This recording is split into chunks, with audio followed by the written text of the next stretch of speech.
BJP ने बार बार ये स्पष्ट कर दिया है कि अब जनता दल यू के साथ भविष्य में कोई गठबंधन नहीं होगा, कोई संबंध नहीं होगा।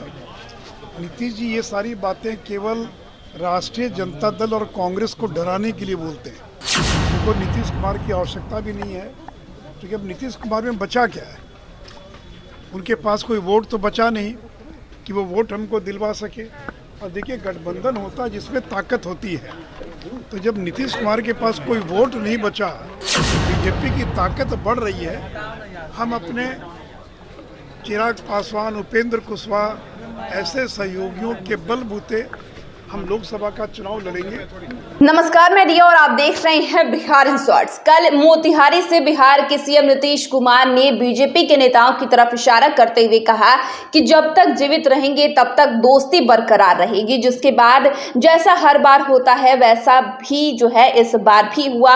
और बताएं कि ये कयास लगाए जाने शुरू हो गए हैं कि क्या नीतीश कुमार एनडीए में शामिल हो सकते हैं। और जब इसी को लेकर आपको बता दें कि राज्यसभा सांसद सुशील मोदी से सवाल किया गया तो उन्होंने कहा है कि बीजेपी को अब नीतीश कुमार की कोई जरूरत नहीं है। जी हां, आपको बताएं कि उन्होंने साफ साफ कहा है कि नीतीश कुमार जो है इस तरह के बयान इसलिए देते हैं ताकि कांग्रेस और राजद को डरा सके। और उन्होंने ये भी कहा है कि नीतीश कुमार इसलिए कहते हैं कि अगर मेरी बात नहीं मानोगे तो हम बीजेपी के साथ जाते हैं, इसलिए वो इस तरीके के जो बयान देते हैं। जरा सुनिए कि राज्यसभा सांसद सुशील मोदी क्या कुछ कह रहे हैं।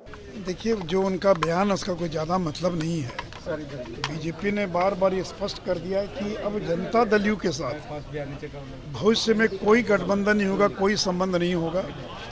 नीतीश जी ये सारी बातें केवल राष्ट्रीय जनता दल और कांग्रेस को डराने के लिए बोलते हैं। उनको डराते हैं कि अगर तुम लोग ज़्यादा गड़बड़ करोगे, हमको अगर प्रधानमंत्री पद का उम्मीदवार घोषित नहीं करोगे, मैं बीजेपी के साथ भी जा सकता हूँ।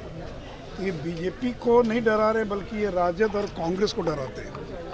तो रह कर वो इस प्रकार का बयान देकर राजद और कांग्रेस को भ्रमित करने का प्रयास करते हैं।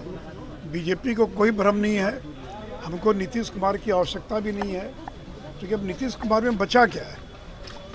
उनके पास कोई वोट तो बचा नहीं कि वो वोट हमको दिलवा सके। और देखिए, गठबंधन होता है जिसमें ताकत होती है। तो जब नीतीश कुमार के पास कोई वोट नहीं बचा और पिछले विधानसभा चुनाव में 44 सीटों पर सिमट गए, तो उनके साथ हम क्यों समझौता करेंगे? समझौता तो ताकतवर से किया जाता है। बिहार में 3 बाई इलेक्शन हुआ, 2 में बुरी तरह से हार गए और 1 बाई इलेक्शन में बीजेपी को 60,000 वोट आए। पिछले 1 साल में आरसीपी सिंह छोड़कर चले गए, जीतन राम मांझी छोड़कर चले गए, उपेंद्र कुशवाहा छोड़कर चले गए, 1 दर्जन जदयू के बड़े नेता छोड़कर चले गए जदयू और बीजेपी में शामिल हो गए।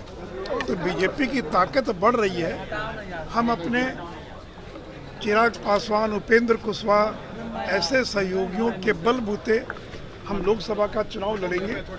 और जैसे 2014 में नीतीश जी को 2 पर आउट किए थे, इस बार उनको 0 पर आउट करने का काम। तो आपने सुना कि बीजेपी के राज्यसभा सांसद सुशील मोदी ने साफ कर दिया है कि बीजेपी को नीतीश कुमार की कोई जरूरत नहीं है। और बीजेपी ने पहले ये साफ कर दिया है कि अब भविष्य में जो है जेडीयू के साथ कोई समझौता बीजेपी का नहीं होगा। और साथ में उन्होंने यहां तक कह दिया है कि 2014 में जेडीयू को 2 पर आउट किए थे, लेकिन इस बार 0 पर आउट करेंगे। तो आपने सुना कि सुशील मोदी ने किस तरीके से नीतीश कुमार पर कटाक्ष किया है। तो फिलहाल इतना ही। चैनल को सब्सक्राइब कर ले, फेसबुक पेज को लाइक कर ले। वीडियो देखने के लिए आपका शुक्रिया।